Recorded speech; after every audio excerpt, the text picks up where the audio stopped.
वीतराग परमात्मा महावीर को नमन। अनंत शक्ति के स्रोत परम पूज्य गुरुदेव श्री महाश्रमण जी को नमन। भाइयों और बहनों, पिछली क्लास में हमने संघनन के बारे में चर्चा की थी और आज हम संस्थान नाम कर्म के बारे में चर्चा करेंगे। नाम कर्म की चर्चा चल रही है और उस नाम कर्म की चर्चा के अंतर्गत संघनन अनेक प्रकार के हुए और किस किस जीव में कैसे पाते हैं उसकी भी हमने चर्चा की। तो आज की चर्चा संस्थान नाम कर्म से है। तो संस्थान का मतलब normally shape and size of the body और टेक्निकली टर्म के रूप में कॉन्फ़िगरेशन ऑफ द बॉडी। तो सबसे पहले आज की बात हम प्रश्न से शुरू करें कि ऐसे कौन से जीव हैं जिनको संस्थान नहीं है। कोई भी जवाब देंगे? कौन से जीव हैं जिनके कोई संस्थान नहीं है? हवा। हवा के। अच्छा, और कोई जवाब? अपना अपना नाम भी बोलते रहे। हवा किसने बताया? रोहित आइलैंड से शमी जी। अच्छा, रोहित बोल रहे हैं हवा का कोई संस्थान नहीं है। अच्छा, और कोई? हिना बेन, कोई सरोज बेन, सोनल बेन? हाँ जी, हाँ, वंदा मीना मनसानी। हाँ, तो किसको नहीं है संस्थान? हवा को नहीं है कि धर्मास्तिकाय अधर्मास्तिकाय? अधर्मास्तिकाय को नहीं है। अच्छी बात है। और कोई? आकाश? आकाश को भी नहीं है। वंदामी जल? जल को, जल को नहीं है। काल को भी नहीं है। जीव? जीव को तो फिर अब जीव के ऊपर ही तो घटित करेंगे। जीव कौन बोल रहा है? मी, सोनल। सोनल। जीव को तो, क्योंकि जीव के बारे में तो बता रहे हैं ना, नामकरण किसके होता है? जीव के होता है। यद्यपि आपने जैसे बताया, देखो उत्तर मैंने तो भूल से इसमें लिख ही दिया स्लाइड पे ही। आपको स्लाइड देखती है? देखो, नाम कर्म जिसके है तो संसार में जितने भी जीव है ना उन सबके संस्थान होगा। कोई भी जीव, पृथ्वी, पानी, वायु, वनस्पति, त्रस्काय, मनुष्य, त्रियंच, देव, नारकी, जितने प्रकार के जीव हैं उन सब के शरीर है और जो भी शरीरधारी है उन सब के संस्थान है।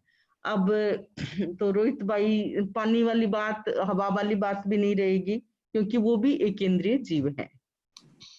अब हम जाएंगे कि धर्मास्तिकाय, अधर्मास्तिकाय, काल, आकाश, तो ये तो जीव है ही नहीं, इसलिए इनके तो संस्थान की बात हम नहीं करते। पुद्गल? पुद्गल भी जीव नहीं है। पुद्गल तो खुद ही मैटर है ना, तो इसका भी, हाँ, पुद्गल के संस्थान होते हैं। पुद्गल के शेप साइज संस्थान होते हैं। तो उसकी चर्चा, क्योंकि हम नाम कर्म की चर्चा कर रहे हैं और नाम कर्म किससे जुड़ा हुआ है? जीव से जुड़ा हुआ है। तो यहाँ जीव की बात आएगी। तो सबसे पहले हम देखें कि सिद्ध जीवों के कोई भी संस्थान होता नहीं। सिद्ध जीव है वो संस्थान रहित है, क्योंकि उनकी बॉडी मोटी पतली, ऐसे कोई डायमेंशन वाली, कानी कुबड़ी कुब्जी, ऐसा कुछ नहीं होगा, क्योंकि वो तो एक ऐसे लाइट, ऐसे समझे चेतना का जो लास्ट बॉडी का आकार था वो वैसा का वैसा रह गया है, लेकिन उसमें है कुछ नहीं। नाम रूप संस्थान जो हम कहते हैं ना, जैसे आपको नॉर्मली आपको बताऊं, कोई कुबड़ा व्यक्ति होता है तो अपन को पता चल जाता है ना, पीठ पीछे से निकली हुई है, किसी के कंधे ऐसे निकले हुए हैं, किसी का बॉडी इनएप्रोप्रिएट है, देखने से हमको बड़ा अजीब लगेगा, किसी की बॉडी नीचे से तो बहुत छोटी है, ऊपर से बहुत बड़ी है, जैसे ये सारे क्या है। और ह्यूमन बीइंग में ये सब क्यों होता है? ये किसी न किसी रूप में होता है। तो इसलिए संस्थान है वो किसी चीज का, ये जैसे कई कई पौधे अपन को बहुत अच्छे से लगते हैं, कई पौधे हैं कोई उनमें कोई अट्रैक्शन नहीं है, वो बड़ा बेतरतीब है। तो अपन देखेंगे कि कैसे कैसे संस्थान होते हैं। तो उसका तो सबसे पहले तो ये संस्थान कौन कौन से हैं? समचतुरस्र संस्थान, न्यग्रोध परिमंडल संस्थान, सादी संस्थान, वामन वामन संस्थान, कुब्ज संस्थान और हुंडक संस्थान है। तो ये 6 प्रकार के संस्थान हुए। तो सबसे पहले हम लेंगे समचतुरस्र संस्थान। समचतुरस्र संस्थान ये कैसा है? ये संस्थान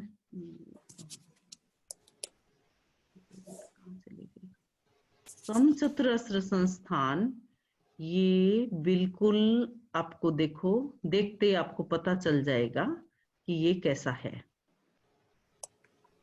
आपने भगवान की टेम्पल में जैसे मूर्तियां देखी है? तो समचतुरस्र संस्थान को हम कैसे मापेंगे? तो समचतुरस्र स्थान ये फर्स्ट कॉन्फ़िगरेशन है बॉडी का, और it is a square, all the parts of the body of the person endowed with समचतुरस्र संस्थान in a proper position। आपने कोई भी तीर्थंकर की मूर्ति ऐसी देखी है कि नाक बहुत बड़ा हो गया, कान, आंखें कैसी है, कंठ कैसा है, पैर कैसे, हाथ कैसे है, ऐसे कहीं भी देखा आपने? नहीं बंधु। सभी तीर्थंकरों की। और समचतुरस्र संस्थान है तो राइट कंधे से लेफ्ट जो घुटना है वो बैठे हैं ना विराजमान, तो उसे मेजर करेंगे तो इधर से इधर तक, राइट से लेफ्ट और लेफ्ट से राइट उनका बराबर आएगा। हमारा थोड़ा बहुत छोटा बड़ा आ सकता है, किसी का एक कंधा थोड़ा सा ऊंचा भी हो सकता है, किसी का नीचा भी हो सकता है, किसी की इस साइड में थोड़ी सी थोड़ा ऊंचा नीचा भी हो सकता है। लेकिन भगवान यानी समचतुरस्र संस्थान है वो देवताओं को होता है, संगी पंचेंद्रिय को होता है, योगलिक को होता है और त्रिशिष्ट श्लाका पुरुष। तो वही तीर्थंकर को यही होगा समचतुरस्र संस्थान। चक्रवर्ती को भी वही होगा, क्योंकि चक्रवर्ती का भी रूप बहुत प्रमाणोपेत होता है, बहुत ही मनोज्ञ मनोहारी होता है। वैसे ही तीर्थंकरों का रूप मनोज्ञ मनोहारी होता है। उनके तीर्थंकर नाम कर्म की प्रकृति के साथ ही जुड़ा हुआ है। और आगमों में जहां जहां तीर्थंकरों का वर्णन है ना, समचतुरस्र संस्थान संस्थिते, वो समचतुरस्र संस्थान वाले हैं तो उनके होगा। फिर जितने भी चक्रवर्ती हैं उनके भी चक्रवर्ती की संपदा होती है, तो उनकी शरीर संपदा वैसी ही होती है। फिर बलदेव, वासुदेव, प्रतिवासुदेव, इन सब का भी जो समचतुरस्र संस्थान होता है। इसके अलावा संगी मनुष्य, संगी पंचेंद्रिय, संगी पंचेंद्रिय का भी आपने देखा होगा, कई कई हाथी घोड़े ये भी है ना बेचारे बहुत व्यवस्थित व्यवस्थित है। यदि उनका मेजर किया जाए तो बराबर आएगा। यदि साथ में जोड़ा हुआ संगी मन वाले, असंगी हो तो हो सकता है उसमें कम हो ज्यादा हो जैसा भी। तो और देवता भी काफी, उनका शरीर क्या है काफी सुंदर वैसा होता है, तो देवताओं के भी ये संस्थान होता है। लेकिन हम जैसे ही आगे बढ़ते हैं तो हम देखते हैं दूसरा संस्थान है न्यग्रोध परिमंडल।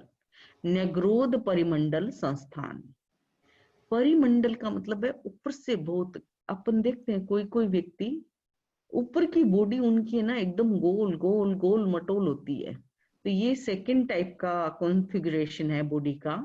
और इस स्ट्रक्चर में देखते हैं कि जो अबव द नेवल है ना, वो रिस्पॉन्सिबली ब्रॉड होते हैं और लोअर पोर्शन बहुत नैरो होता है। अब देखिए कोई कोई व्यक्ति को शर्ट लाने जाओगे तो शर्ट तो फुल साइज से भी बड़ा आ जाएगा, उसको फुल साइज या एक्स्ट्रा लार्ज लाना पड़ेगा, लेकिन पैंट है उसको छोटी, जो भी उसका साइज है उससे भी उसको छोटी आएगी। यानी उसका नीचे का भाग है वो इतना उस रूप में डेवलप नहीं है बॉडी की परमाणु पेट। तो अब देखिए नेग्रोध परिमंडल एक प्रकार के बड़ की जाति है। तो नेग्रोध नाम है ना, जैसे कोई भी चीज को समझानी होती है, किसी चीज का नाम दिया जाता है तो नाम के साथ भी सिंबोलिज्म चलता है। तो नेग्रोध का जो वृक्ष है वो ऑलवेज ऊपर से बहुत घना होगा, इससे भी ज्यादा घना घना। और बोटोनिकल गार्डन में कई कई वृक्ष तो इतने हैं कि इनकी उम्र 5-5 हजार 7-7 हजार वर्ष की है। और ये ऊपर से बहुत ब्रॉड दिखेंगे, बहुत ही बड़े गोलाकार गिरे गिराए एकदम से, लेकिन नीचे से ये बहुत ऐसे श्रिंक हो जाते हैं। इनका तना है ना, तना बहुत पतला होता है। और जो आपको दिखा रहे हैं ये इनके ऊपर से जड़ें नीचे जा रही है, ऊपर से फिर ऊपर से जड़ें निकलती है, वो नीचे जाकर अटकती है। यदि आपने बोटोनिकल गार्डन देखा हो कलकत्ते का तो उसको देखने से ये बहुत अच्छी तरह से समझ में आ जाता। आज मैं सोच रही थी और जैसे मैंने इसको सर्च किया तो मुझे वो याद आया कि बोटोनिकल गार्डन में हमने जो देखा था नेग्रोध का वृक्ष, ये वो बड़ है, तो वो तो कई कितनी कितनी दूर तक फैला हुआ है ऐसे, लेकिन ऊपर से तो ऐसा छाया हुआ है और ऊपर से ही जड़ें आकर के नीचे जाती है उसकी। और जो मूल तना है वो ऐसा नहीं लगता कि वो उस वृक्ष को उठा भी ले क्या, लेकिन ऊपर से आने वाली और जड़ें हैं वो उसको थोड़ा थोड़ा सपोर्ट करती है और वो उससे टिका हुआ है। तो ठाणांग सूत्र और ठाणांग सूत्र की टीका में इसका पूरा वर्णन आया हुआ है। अब उसके बाद हम आगे बढ़ते हैं तीसरा संस्थान। तीसरा संस्थान है सादी संस्थान। तो ये सादी का जो शेप और साइज है वो द अपर पोर्शन है ना, वो तो उसका कैसा है, छोटा है और नीचे का बड़ा है। नीचे का भाग है वो काफी बड़ा है। और इसको भी, इसका मुझे वो ट्री नहीं मिला, इसका भी एक ट्री आता है वाल्मीकि, तो उसको देखने से काफी क्लियर हो जाता। देखूंगी वापस मुझे मिला तो मैं आपको बताऊंगी। तो इनकी साइज है कि इनको शर्ट तो बहुत, यदि हम एक लोकल उदाहरण से समझे कि शर्ट तो नॉर्मल साइज से भी छोटा आएगा, लेकिन पेंट इनको बड़ी लानी पड़ेगी। या जो भी यदि लेडीज है तो उसको घाघरा बहुत बड़ा, जो स्कर्ट है वो काफी नीचे से बड़ा चाहिए, लेकिन ऊपर का भाग है वो उनका बहुत पतला है। तो ऐसा ये सादी संस्थान होता है, नीचे उसकी सिमेट्री नहीं होती है नेवल के बिलो। अब आ गया वामन संस्थान। कुब्ज पहले आएगा, कुब्ज चौथा है। हाँ, तो कुब्ज संस्थान, कुब्ज संस्थान में क्या होता है कि कोई कोई पार्ट है जैसे लेग, हेड और नेक, ये तो ऐसे ठीक है, लेकिन उनका बॉडी का कुछ भाग है वो सिमेट्री में नहीं रहता है। जैसे किसी की हंच बैक निकल गई है, किसी के और कहीं निकल गई है, जैसे अपन कहते हैं ना कुबड़, कुबड़ निकल गई है। और इसको समझने के लिए ऊंट का उदाहरण, ऊंट के आप देखिए ऊपर एक थुआ जैसा निकल जाता अपने आप वो बॉडी में। और अफ्रीका के जो ऊंट होते हैं तो उधर उसके दो दो निकल जाते हैं। और बहुत सारे व्यक्तियों को भी आपने देखा होगा कि उनके बॉडी का एक कोई पार्ट ऐसा मेनली बैक में ज्यादा निकलता है, लेकिन मैंने कुछ लोगों को ऐसे दिखा है कि उनके छाती से भी निकल गया। और कहीं भी निकल गया, तो ऐसा भी होता है। तो ऐसी स्थिति में कुब्ज के लिए यानी एक्स्ट्रा कोई चीजें ऐसी निकल गई, वो प्रॉपर नहीं है, सिमेट्री में नहीं है। लेकिन ऐसा नहीं है सारे ऑर्गन, कुछ ऑर्गन उनके सिमेट्री में भी होते हैं। अब पांचवा है वामन, जो ये 5th प्रकार का कॉन्फ़िगरेशन है। और इनका स्ट्रक्चर क्या है, इनके जैसे हेड लेग्स ये तो होते हैं, यानी उपांग जिसको अपन कहे ना, वो कुछ कुछ छोटे हो जाते हैं। आपने देखा होगा कि कोई बावना आदमी जैसे ड्वार्फ होते हैं, तो ड्वार्फ के नीचे का भाग, ऊपर का भाग, कोई भाग है ऐसा जिसमें प्रॉपर पोर्शन नहीं होगा, और वो बिल्कुल या तो बिल्कुल ऐसे अजीब अजीब प्रकार के अपन को देखने को लगेंगे। तो ऐसे है कि उनके ऑर्गन कहीं भी सिमेट्री में नहीं होते हैं। और उसके बाद आता है हुंडक। हुंडक संस्थान है, ये बड़ा विचित्र संस्थान है। ये 6 संस्थान है और वर्स्ट कॉन्फ़िगरेशन है, और एंटायर बॉडी में सिमेट्री नहीं होती है। तो हुंडक संस्थान सबसे पहले हेलिस बीम, यद्यपि जो चित्र कुछ भी बने हुए आते ना हेल के, या मूवीज आती हैं, कुछ भी आता है, या जब हम छोटे बच्चे थे तो हम पाने देखते थे साधु साध्वियों के द्वारा। पाने का मतलब है वो चित्र बने बनाए होते थे उनके, या वो खुद बनाते थे, तो उनमें जो दिखाते थे बड़े ऐसे देखते ही विभत्स लगे, देखते ही व्यक्ति के मन में ऐसा आए, ओहो ये कैसा, आंखों को सुहाए नहीं। तो ये बिल्कुल पूरा ही उनका कोई भी सिमेट्री अच्छी नहीं होती है। हाथ कैसे हो गए, पांव कैसे हो गए, चेहरा बिल्कुल बेरूप हो गया, बदरूप हो गया, ऐसा देखते ही उनको ऐसा लगे। ये तो सबसे पहले ये जो सातों ही नरकावास, सातों ही नारकी के जीव को हुंडक संस्थान मिला है। उनके कोई भी अंग प्रमाणोपेत नहीं होंगे। दूसरी बात है इमोबाइल बीइंग्स, जैसे स्थावर काय। स्थावर काय में भी जैसे पृथ्वी है, पहाड़ है, पानी की भी कोई ऐसे शेप नहीं है। पानी आप गिलास में डालो तो गिलास जैसा हो जाएगा, बड़े टब में डाल दो तो वैसा फैला हुआ हो जाएगा, और किसी में डाल दो तो ऐसे। पानी का भी अपना कोई आकार नहीं, अपन डाल के रखे तो वो वैसा शेप ले लेता है, वैसे उसका कोई वैसा व्यवस्थित आकार नहीं है। फिर हम देखें वायु है, तो वायु का भी ऐसे संस्थान नहीं है, लेकिन वायु है ना, कभी कभी ऐसे कुंडलाकार घूमती है, कभी ऐसे रूप ले लेती है, कभी ऐसे चक्रवात, बहुत सारे ऐसे आते हैं, भूतोड़िया, भूतोलिया, जैसे गुंजा वायु। तो डिफरेंट प्रकार की वायु डिफरेंट प्रकार के रूप जैसे बनाती है, लेकिन उनका रूप भी स्थायी नहीं है। कभी फिर वो इधर से बह जाती है तो फिर वापस चली जाती है। तो ऐसे इस प्रकार तूफानों के भी आपने देखे होंगे। राजस्थान में हम रहे हुए हैं, तो राजस्थान में जब आंधी तूफान उठता है तो ऐसे लगता है अरे घनघोर हो गया होगा, और ऐसे साए साए कैसे करती हुई हवा कितने रूप बनाती है, लेकिन वैसे उसका कोई अच्छा रूप नहीं, स्थिर रूप नहीं।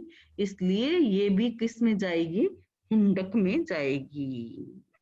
फिर इसके बाद वनस्पति है, तो वनस्पति का भी हमें कोई ऐसा एक स्थिर रूप नहीं मिलता है।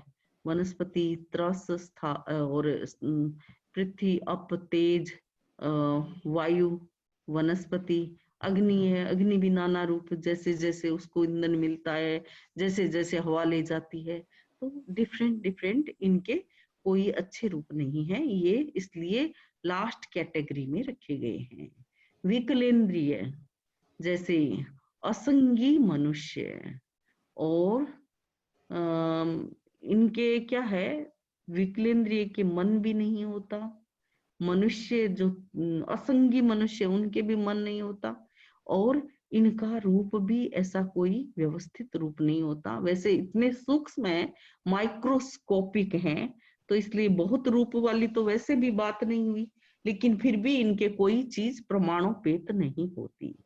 तो ये 6 संस्थान, इन संस्थानों को हम देखते हैं कि ये संस्थान हमारे नाम कर्म से जुड़े हुए हैं।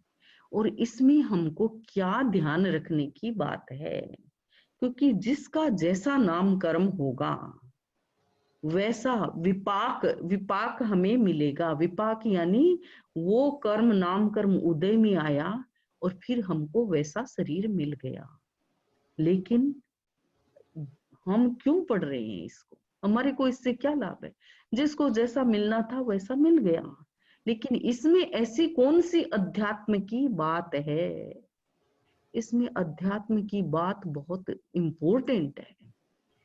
अभी हम थोड़े समझदार हैं, लेकिन जब छोटे बच्चे थे तो बाहर कुछ भी देख कर आते, घर में आकर उसकी ऐसी ऐसी नकल उतारते कि वाह कैसे बन के आई, वो तो ऐसी लग रही थी, वैसी लग रही थी। ऐसी ऐसी बातें भी बचपन में की हुई है, उन सब का मिच्छामि दुक्कडम करती हूँ। मैं आज ये सोच रही थी कि इससे, इसको पढ़ाने से क्या अध्यात्म जागेगा? लेकिन जागता है, क्योंकि हम किसी को देखें, किसी को देखते ही हमारे मन में कोई प्रकार के भाव आए। और भाव में क्या है? 2 ही प्रकार के भाव है, आइदर राग आएगा या द्वेष आएगा। यदि हम सजग हैं, समता प्रतिष्ठित है, हमने नाम कर्म को समझ लिया, तो उस समय हम सोच सकते हैं कि वाह नाम कर्म का खेल है। तो किसी को भी बदरूप देखें, बदसूरत देखें, कि अफ्रीकन लोगों को देखें, कि ये देखें, कि वो देखें, कि मतलब किसी के प्रति कुछ भी आ सकता है, लेकिन हम उसमें ये सोचें कि भाई ये तो इसका नाम कर्म, ये इस व्यक्ति ने यहाँ आके तो ऐसा कुछ किया नहीं, ये तो नाम कर्म से है, पीछे से लाया है, ये पीछे का बैगेज है और ये नाम कर्म है। नाम कर्म में द्रव्य, क्षेत्र, काल और भाव की बड़ी भूमिका है। वैसे ही जैसे अफ्रीकन पीपल वहां से मूव होके इस एरिया में आ गए, यहाँ क्षेत्र का, काल का, द्रव्य का परिपाक ऐसा हुआ कि उनके संयोग, यानी कुछ गोरे लोगों से हुए, गोरे लोगों से हुए तो दूसरी पीढ़ी है वो एकदम काली भी नहीं है, एकदम गोरी भी नहीं है, व्हीटिश में चले गए, यानी गेहूं रंग आ गया, रूप में बदलाव आया, स्ट्रक्चर में बदलाव आया और कई चीजों में बदलाव आया। तो द्रव्य, क्षेत्र, काल, भाव के अनुसार ये सारी, ये क्या है? नाम कर्म की चर्चा, पुद्गल की चर्चा है। पुद्गल यानी कर्म की चर्चा है, और कर्म यानी जो नाम कर्म से हमें जैसा शरीर मिला है। तो सबसे पहले हम नाम कर्म का ध्यान रखते हुए, मैं आपको, जिन्होंने विपाक सूत्र मेरे साथ किया है, मैं उनको बताऊं कि जैसे ही उस गणिका का वर्णन आया, तो आप देखो उसको पढ़ोगे तो आपको ऐसा लगेगा अरे एक एक नख सिक का, उसके नाखून ऐसे थे, उसकी अंगुलियां ऐसी थी, उसकी हथेली ऐसी थी, उसके हाथ के बाजू ऐसे थे, बाजू बंद ऐसे थे, कंधे ऐसे थे।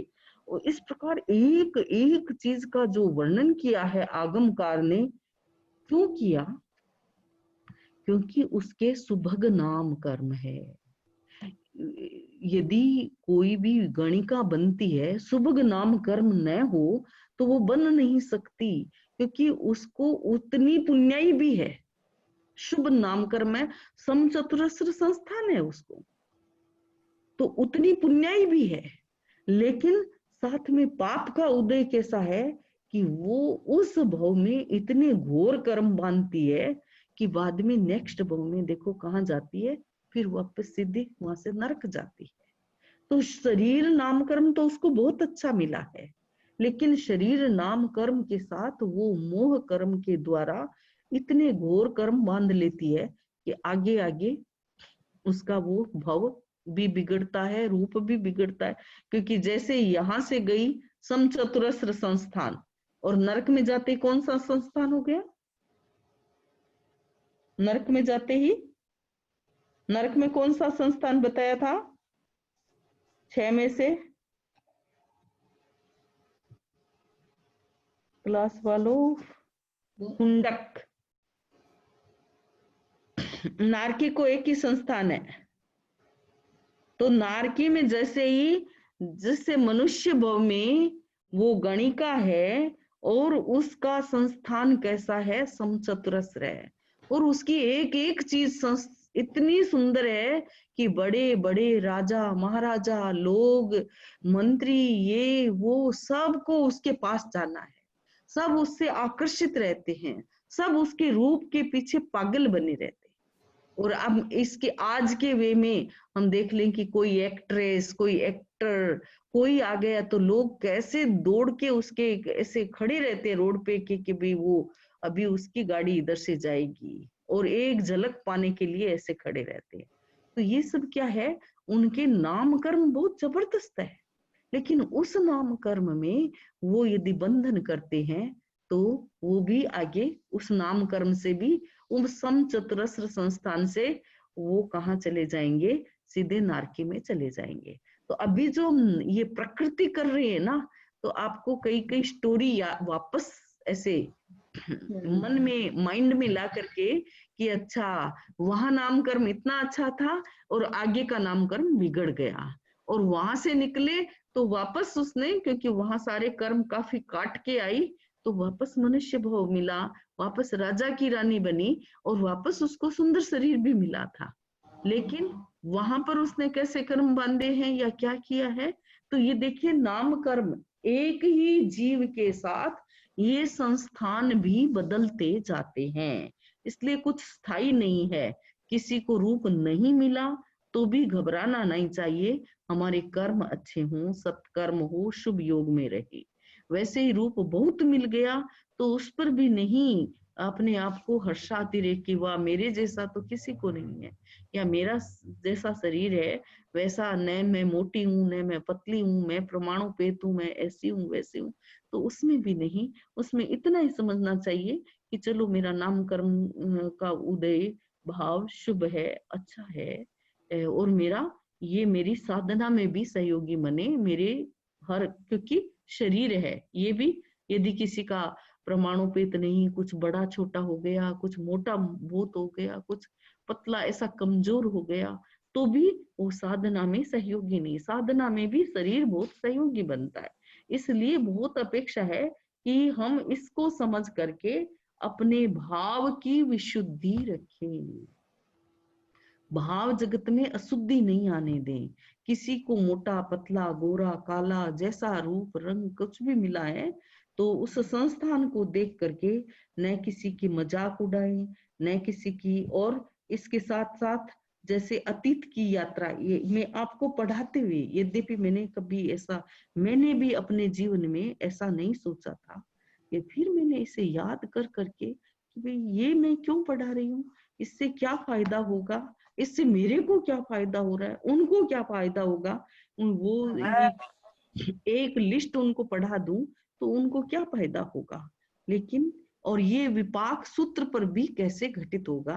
तो जैसे मैंने ये चर्चा सोची और जैसे ही ये चर्चा एनालिसिस सोची, तो मुझे याद आया कि बचपन में तो हम ज्यादा तो जब से समझ मान लो 18 19 20 वर्ष के हुए उसके बाद की याद काफी है, लेकिन उससे पहले तो मैंने ऐसे कई कई बातों की ऐसे मन से क्षमा याचना की, अपने मन से मैंने उन सब जीवों से क्षमा याचना की कि मैंने कभी कभी किसी को कह दिया है, किसी के बचपन में बहुत लाड़ पड़ती थी शरीर से, किसी का शरीर सुंदर नहीं था, या किसी को कुछ कह दिया, किसी को दुत्कार दिया, किसी को बहुत एकदम ऐसे सुंदर है तो उस बच्चे को बहुत खिलाया, जिस बच्चे को नहीं सुंदर था उसको गोदी भी नहीं लिया, ऐसे कुछ कुछ भेदभाव किए हों, वो सब बातें याद करके आज मैंने काफी मिच्छामी दुक्कड़म किए और किसी किसी की नकल उतारी हो भाव में ही कि देखो देखो कैसे बंदर सी चलती है, देखो इसके पाँव कैसे टेढ़े रखती है, ये तो कैसे ऐसे लग रहा है ऊंट चल रहा हो, ऐसे ऐसे मजाके भी बनाई है या किसी की नकल उतारी है। ऐसा मैंने बचपन में किया। तो आज मेरे लिए ये ध्यान का दिवस भी बना इसके बारे में सोचते हुए। तो आप सब भी इस विषय पर चिंतन करेंगे कि हम कोई भी चीज पढ़ें तो वो हमारे लिए आध्यात्मिक रूप से कैसे सहयोगी है और किस प्रकार हम अपने अतीत का विहंगावलोकन करें और अतीत में जाकर के हम क्षमा याचना भी करें। और मुझे लगता है बचपन में किसी कोई कोई व्यक्ति शुरू से भी सजग होगा तो आपने कुछ भी नहीं कहा होगा, नहीं किया होगा, लेकिन आज मुझे कई कई बातें अपनी बचपन की या टीन एज की मुझे याद आई और मैंने उन सब जीवों से भाव से क्षमा याचना की कि भी देखो मैंने ऐसा कर दिया। और ये कभी कभी हमारे बंधन का कारण बन जाता है। वैसी स्थिति में यदि हमारे बंधन हो गया किसी भी प्रकार का तो वो आगे जाकर हमें भोगना पड़ेगा। और एक और महत्वपूर्ण बात है कि अध्यात्म किसको कहते हैं। अध्यात्म में कुछ इरेज करने की ताकत है। इरेज करने की ताकत यानी कि हम जो क्षमा याचना कर ले, हम जो आलोचना कर ले, हम जो प्रतिक्रमण कर ले, इसलिए जैन धर्म में प्रतिक्रमण का इतना महत्व है।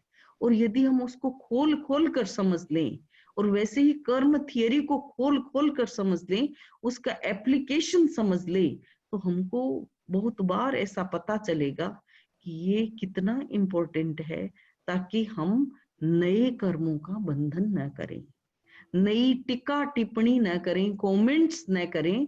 तो उससे हमें काफी हेल्प होगी अपने आप को हल्का रखने की और अग्रिम भाव में वो सारे बंधन हम कैरी ना करें। तो मैं अभी विराम देती हूँ। आपके कोई क्वेश्चन हो तो 5 मिनट के लिए क्वेश्चन ले सकते।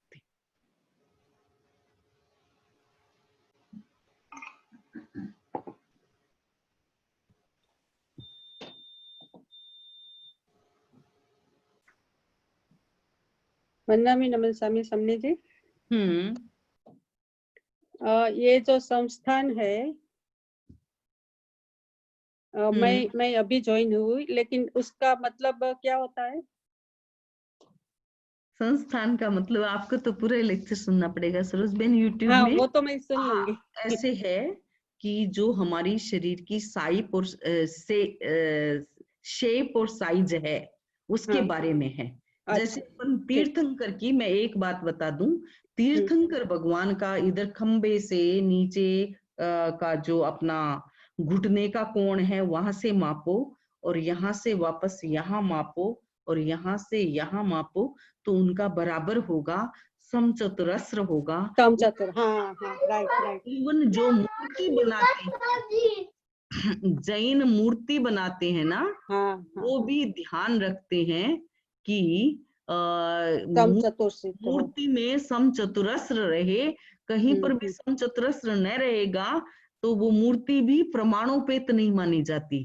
तो जैन मूर्तियों की वास्तुकला में ये भी कुछ इंस्ट्रक्शन होते हैं कि भी इस बनेगी। अच्छा, अच्छा, बस समझ आया, बस थोड़ा। हाँ। तो बस वैसे मैं ही देख लूंगी ये तो। फिर आप देख लीजिएगा और पूरी पीपीटी है उसके साथ, तो आपको क्लियर हो जाएगा कि किस प्रकार ये संस्थान काम करते हैं। ठीक है, थैंक यू सो मच। और कोई क्वेश्चन?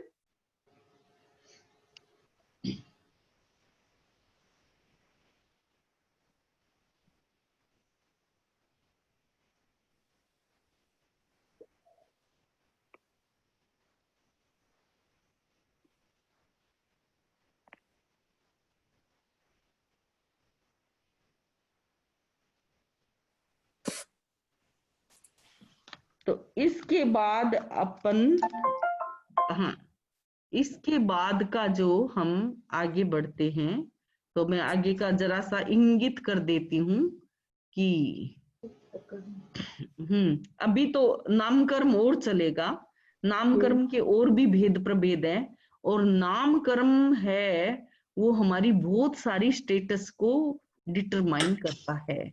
वो हमारी वॉइस को भी डिटरमाइन करता है, हमारे प्रभाव को भी डिटरमाइन करता है, हमारे कलर कॉम्प्लेक्शन को भी डिटरमाइन करता है, हमारी शेप साइज को भी डिटरमाइन करता है। तो नामकर्म काफी सारी चीजों को डिटरमाइन करता है। तो हम आगे अभी नामकर्म की कुछ और चर्चा चलेगी। और नामकर्म जो जब तक संसार है तब तक नामकर्म है, क्योंकि ये शरीर के साथ जुड़ा हुआ है, और सब जीवों के ही नाम कर्म होता है। सिर्फ सिद्धों के नाम कर्म नहीं है, क्योंकि उनके 8 ही कर्म नहीं है और शरीर भी। तो आज की बात मैं यही संपन्न करती हूँ। ओम अरहम, ओम अरहम। मंगल पाठ। चत्तारि मंगलम अरहंता मंगलम सिद्धा मंगलम साहू मंगलम केवली पन्नत्तो धम्मो मंगलम। चत्तारि लोगुत्तमा अरहंता लोगुत्तमा सिद्धा लोगुत्तमा साहू लोगुत्तमा केवली पन्नत्तो धम्मो लोगुत्तमो। चत्तारि शरणं पवज्जामि अरहन्ते शरणं पवज्जामि सिद्धे शरणं पवज्जामि साहू शरणं पवज्जामि केवली पन्नत्तं धम्मं शरणं पवज्जामि।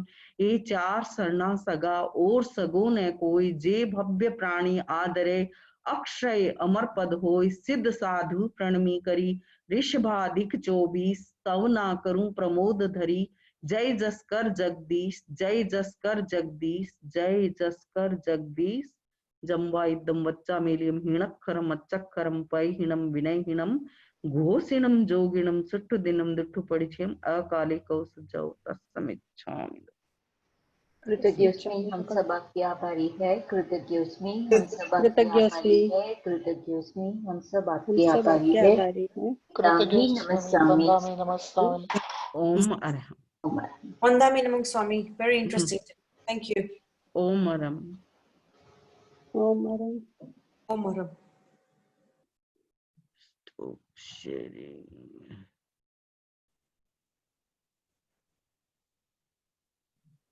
Stop sharing हुआ क्या?